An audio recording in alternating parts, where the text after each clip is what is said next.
की शुरुआत एक काफी पुराने घर को दिखाने से होती है जो काफी सुनसान जगह पर था। हाल ही में यहाँ एक फैमिली रहने के लिए आई थी। फैमिली में कपल था, हस्बैंड वाइफ और उनकी बेटी। अब उनकी बेटी को अजीब महसूस हो रहा था। अकेले सोने से वो डर रही थी क्योंकि उसका कहना था कि यहाँ कोई बुरी ताकत जैसे कोई शैतान, डीमन वगैरह है। पर थोड़ी ही देर में उसकी मॉम आकर उसे समझाती है कि बेटा आराम से सो जाओ, ओके, यहाँ कोई बुरी ताकत नहीं है, ये बस तुम्हारा वहम है। उसकी बेटी मान गई। तब उसकी मॉम यहाँ से चली गई। अब बच्ची सोने की कोशिश तो करती है पर उसे नींद ही नहीं आ रही थी। वो किसी सोच में पड़ी हुई थी कि तभी अचानक उसके कमरे का दरवाजा अपने आप ही खुल जाता है। उसे ये चीज अजीब लगी। वो उठी और फिर से दरवाजा बंद कर देती है। पर हैरत, एक बार फिर वो दरवाजा खुल गया और अब जब बच्ची ने झांक कर देखा तो वहाँ एक बहुत बड़ा खतरनाक डीमन शैतान था जिसकी डरावनी लाल आंखें थी। उसे देखकर बच्ची डर गई और फिर अगले ही पल डीमन उस पर हमला कर देता है। उसने बच्ची को टांगों से पकड़ लिया और खींच कर अपने साथ ले जाता है। दरवाजा बंद हो गया। हम बस बच्ची की चीखों की आवाजें ही सुन पाते हैं। मगर हैरत, अगली सुबह बच्ची दोबारा आ गई। वो जब किचन में गई तो उसके डैड उसे नाश्ता करने को कहते हैं। पर बच्चे जिसके हाव भाव पूरी तरह बदल गए थे, वो चाकू उठाती है और अपने डैड की पीठ पर वार कर देती है। उसने 2-3 बार चाकू मारे जिससे वो नीचे गिर गई। मगर बच्ची तो इतनी खतरनाक हो गई थी कि वो अभी भी नहीं रुकती। वो उनके ऊपर बैठ गई, बार बार चाकू से वार करती रहती है जिससे दर्दनाक उनकी मौत हो जाती है। अब जब उसकी मॉम बाहर आई तो ये भयानक नजारा देखकर काफी डर गई। उनके ये देखकर होश उड़ जाते हैं कि उनकी बेटी को डीमन ने पोजेस्ड किया हुआ है, यानी उसके अंदर शैतान ने आकर अपने कंट्रोल में कर लिया है उसे। वो बहुत भयानक लग रही थी। उसकी आंखें काली हो गई थी, चेहरा सफेद पड़ गया था और मुंह से खून आ रहा था। और अब वो गुस्से में आकर अपनी मॉम को भी चाकू दिखाती है। मॉम काफी घबरा गई और अब बच्ची उठी। उसने अपनी मॉम पर भी हमला कर दिया। वो तड़पने लगी।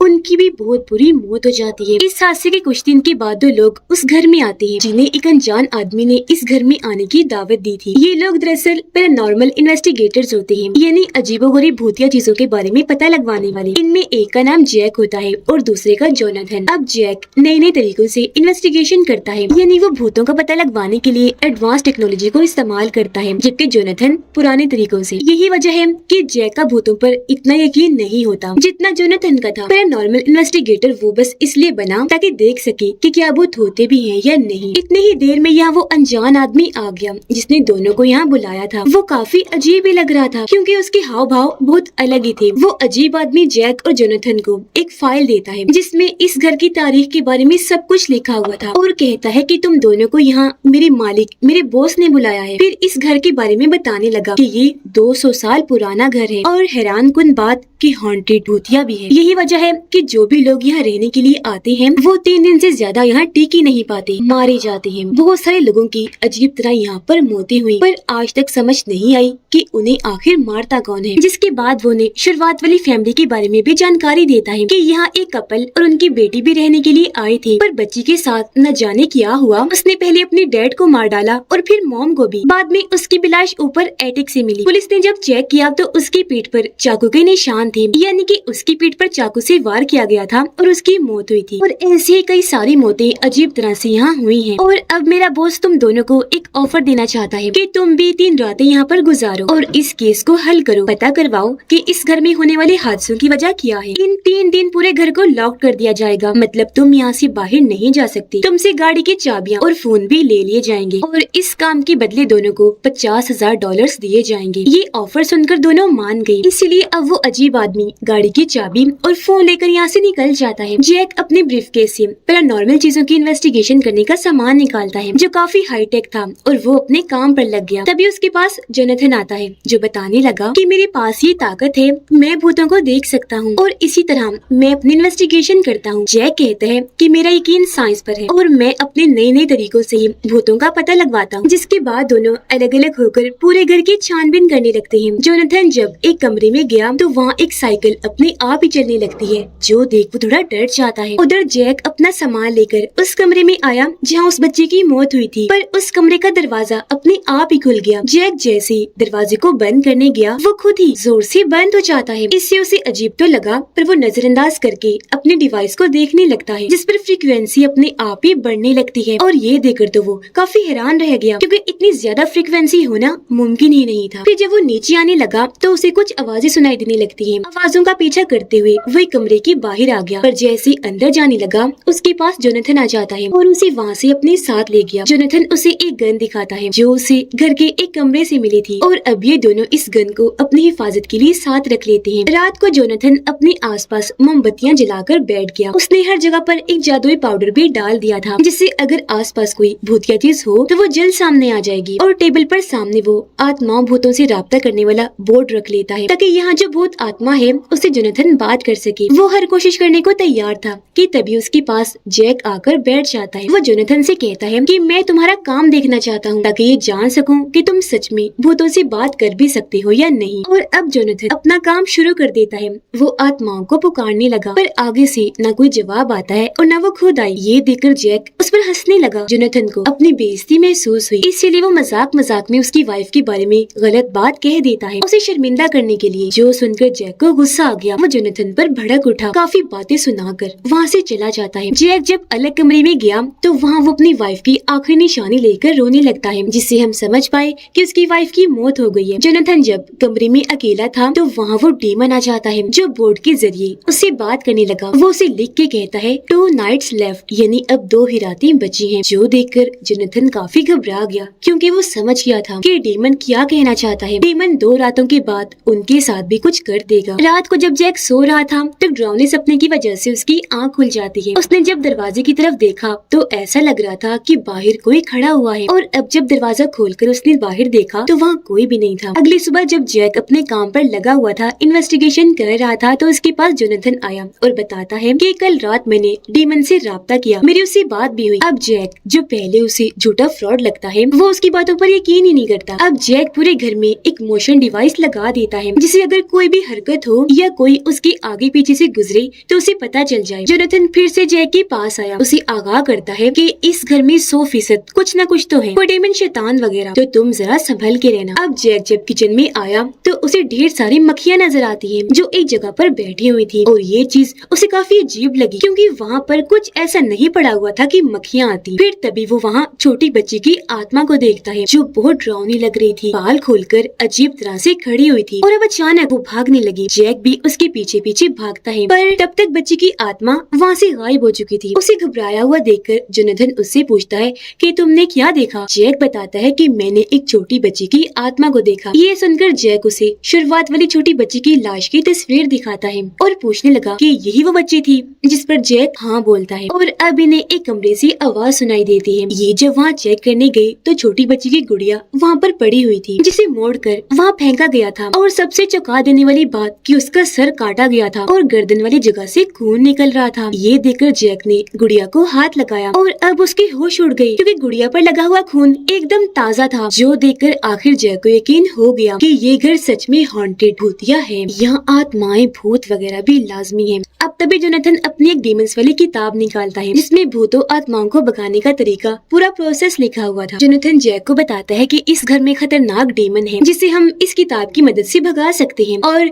इस घर में जितने भी लोग मारे गए सबको उस डीमन ने ही मारा था और अब उसे रोकना है ताकि वो मजीद किसी की जान ना ले सके। ये सुनकर जैक जोनाथन को एक वॉकी टॉकी मोबाइल डिवाइस देता है ताकि ये दोनों आपस में इसके जरिए बात कर सके क्योंकि फोन तो वो अजीब आदमी ले जा चुका था। और खुद जैक घर की छानबीन करने के लिए चला जाता है जहाँ उसे घर में एक बेसमेंट मिली जिसको चेक करने वो अंदर चला गया। जोनाथन जब वो डीमंस वाली किताब पढ़ रहा था तो वो लाल आंखों वाला डीमन उसके पीछे आकर खड़ा हो जाता है जिसके वहाँ होने के बारे में जोनाथन को भी पता चल गया था, इसीलिए वो फौरन जैक को कॉल करके बेसमेंट से बाहर आने का कहता है। अब जोनाथन की आवाज जैक तो सुन पा रहा था पर आगे से जैक की आवाज ठीक से समझ नहीं आ रही थी, इसलिए जोनाथन कुछ समझ ही नहीं पाता। वो देखता है कि एक दरवाजा अपने आप ही खुल गया है। जोनाथन जैसे ही उसके पास गया चेक करने तो वो अपने आप ही जोर से बंद हो जाता है। ये देखकर जोनाथन की परेशानी और बढ़ गई, इसीलिए वो दोबारा जैक से बात करने लगा पर अब की बार दोनों ही एक दूसरे को नहीं सुन पा रहे थे। बेसमेंट में जैक जब आगे बढ़ा तो उसे दीवार पर अजीब तरह का बहुत बड़ा निशान बना हुआ दिखता है जिसके ऊपर ताज़ा खून लगा हुआ था, साथ ही वहाँ कुछ लिखा भी हुआ था। उसे समझने की कोशिश जैक कर ही रहा था कि तभी अचानक एक डरावनी सी औरत का भूत आकर उस पर हमला कर देता है। इससे जैक को कुछ हुआ तो नहीं पर वो काफी डर जाता है। जोनाथन को अंधेरे में एक परछाई खड़ी हुई दिखती है,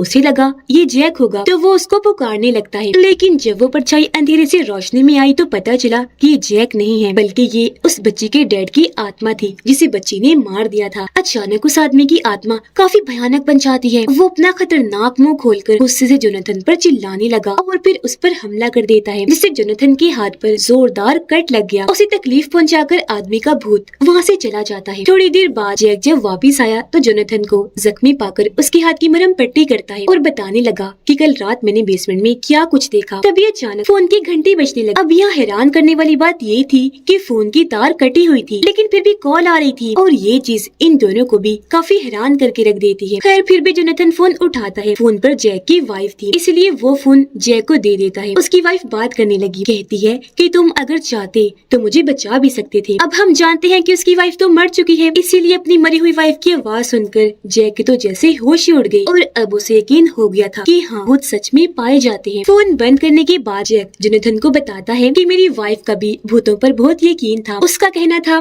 कि मेरे पीछे एक डीमन पड़ गया है, वो मेरी जान लेना चाहता है, पर मैंने उसकी बात का यकीन नहीं किया। फिर एक दिन जब मैं घर आया तो मैंने अपनी वाइफ को बहुत बुरी हालत में बाथ टब में देखा। बाथ टब भी खून से भरा हुआ था और दीवारें भी। मेरी वाइफ ने रोते हुए कहा कि ये सब मुझसे वो डीमन करवा रहा है और तुम हो कि मेरी बातों का यकीन ही नहीं करते। ये कहते उसने चाकू से अपनी गर्दन काट ली और वहीं उसकी मौत हो गई। मेरी आंखों के सामने मैंने उसे मरता हुआ देखा, पर उसे बचा नहीं पाया। अगर मैं चाहता तो उसकी बातों का यकीन भी कर सकता था और शायद आज वो जिंदा होती। मुझसे गलती हो गई, जिस बात का अफसोस मुझे आज तक है। ये बताते हुए वो काफी दुखी हो जाता है। तब जोनाथन उसे सहारा देता है और क्योंकि काफी रात हो गई थी तो दोनों सो जाते हैं। अगली सुबह जोनाथन जैक को बताता है कि यहाँ उस डीमन के अलावा कई सारी आत्माएं भी हैं जो हमें छू भी सकती हैं, इसीलिए हमें अपनी हिफाजत करनी पड़ेगी कि कहीं वो हमें कोई नुकसान न पहुँचा दे। इसीलिए वो गन्स और सारे औजार हथियार वगैरह निकालते हैं ताकि उनकी मदद से अपना बचाव कर सके। अब यहाँ रखे सामान में जैक को एक तस्वीर पड़ी हुई दिखती है। वो जब चेक करता है तो उसमें वही अजीब आदमी भी था। ये तस्वीर काफी पुरानी थी और जैक इसे जोनाथन को भी दिखाता है। दोनों ये देखकर काफी सोच में पड़ जाते हैं कि ये आदमी कितना पुराना है, यानी कि इसकी उम्र तो बहुत ज्यादा होगी। जैक उस तस्वीर में वही लिखा हुआ देखता है जो उसने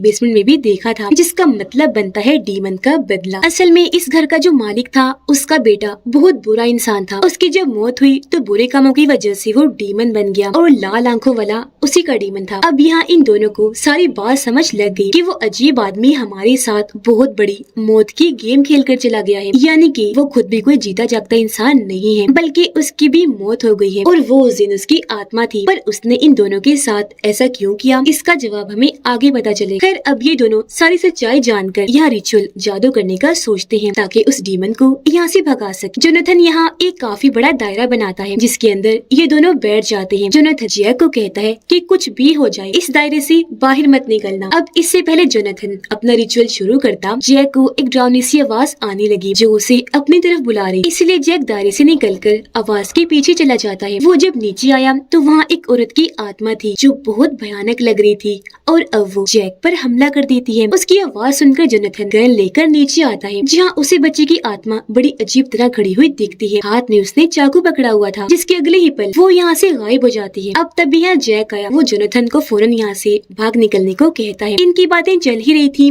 कि तभी औरत की आत्मा फिर से इनके पास आकर खड़ी हो जाती है। उसे देखते ही जोनाथन शूट कर देता है। गोली लगते ही वो ढेर होकर नीचे गिर जाती है, जिसका मतलब था कि ये भी आत्माओं को चोट पहुंचा सकते थे। तभी यहाँ पर एक और आदमी की आत्मा जाती है जो तो बहुत ही बदसूरत और डरावना लग रहा था क्योंकि उसकी आंखें खून जैसी लाल थी। वो भी अपनी अपनी जगह से हिली हुई। यह जैक उसे लड़ता है। दोनों में काफी देर तक लड़ाई चलती रही, पर क्योंकि आत्मा खतरनाक थी तो ज्यादा देर तक जैक उसका मुकाबला नहीं कर पाता, इसलिए वो यहाँ से भागा और एक कमरे में जाकर छुप जाता है जहाँ उसे एक और आदमी की आत्मा मिली जो बहुत डरावना लग रहा था। उसका पूरा चेहरा ही बिगड़ा हुआ था जिसे कोई भी देखकर डर जाए, पर वो इतना ताकतवर नहीं था, कमजोर था, इसलिए जैक उससे लड़ता है और उसे मार गिराता है। जोनाथन को दरवाजे के पीछे डीमन नजर आया, पर इसने जब जाकर चेक किया तो वहाँ कोई भी नहीं था। फिर उसे उस छोटी लड़की की आत्मा दिखाई दी। जोनाथन जब उसके पास गया तो वो अपने असली रूप में आ गई। वो उस पर चिल्लाने लगी, डरा देती है। अब इससे पहले वो हमला करती, जोनाथन उस पर नमक डाल देता है जिससे वो आत्मा जलकर राख बन गई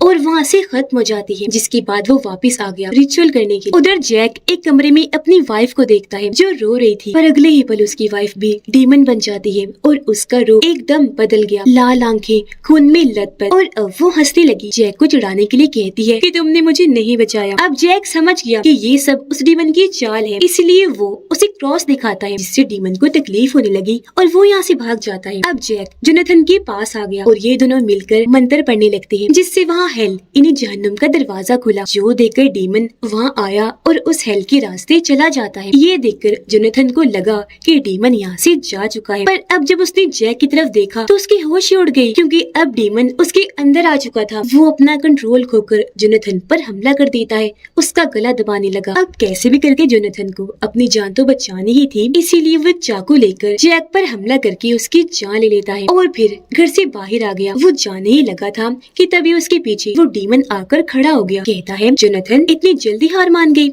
ये सुनकर जोनाथन को गुस्सा आ गया। वो समझ गया कि ये डीमन है और अपनी गन को वो डीमन पर तान देता है, यानी कि जोनाथन जो इकलौता बचा था वो डीमन से लड़ेगा, पर सारे लोगों की तरह वो भी मारा जाएगा, क्योंकि ये हेल का डीमन है इतना खतरनाक कि इसे इतनी आसानी से खत्म नहीं किया जा सकता। ये लोगों को इसी तरह मारता रहेगा। जो भी यहाँ आएगा 3 दिन में ही उसकी मौत पक्की है। अब यहाँ हम जान पाए कि सच में वो शुरुआत वाला अजीब आदमी मरा हुआ था और वो उसकी आत्मा ही थी, जो लोगों को यहाँ लाने का काम करता है, ताकि डीमन उन लोगों को मार कर उनकी आत्माओं को अपने साथ हेल में ले जाए और फिर उनके भूत इस घर में घूमते रहे। यही वजह है कि ये घर भूतिया है। जैक और जोनाथन को भी यहाँ लाने का मकसद यही था, ताकि डीमन उनका भी शिकार कर ले। उन्हें ट्रैप जाल में फंसाकर यहाँ लाया गया था और ये सिलसिला ऐसे ही चलता रहेगा। मौतें यहाँ पर होती रहेंगी और वो अजीब आदमी लोगों को यहाँ पर लाने का काम करता ही रहेगा। और इसी भयानक एंडिंग के साथ ही इस फिल्म की कहानी यहीं पर खत्म हो जाती है।